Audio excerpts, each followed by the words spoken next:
বলিউডে ঋত্বিক কঙ্গনার প্রেম বহুল চর্চিত ঘটনা। তবে পুরনো প্রেম সবসময় মধুর হয় না, তাই তো সময় পেরিয়ে গেলেও রয়ে যায় তিক্ততা। ঋত্বিক রোশন ও কঙ্গনা রানাউতের সম্পর্কে যেন ভালোবাসার থেকে বেশি ছিল অভিযোগ আর তিক্ততা। বলিপাড়ায় কান পাতলেই শোনা যায় ঋত্বিকের জীবনের একাধিক নারীর নাম।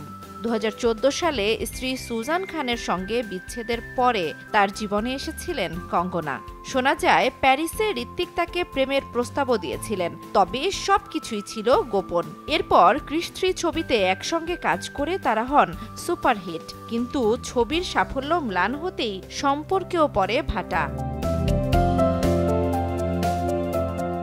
তারপর শুরু হয় বিতর্ক আর একে অপরের বিরুদ্ধে অভিযোগ পাল্টা অভিযোগ। কঙ্গনা বলেন ঋত্বিক নাকি তাকে ভুল প্রেমের ফাঁদে ফেলেছিলেন। এরপর তো মেইল কাণ্ড।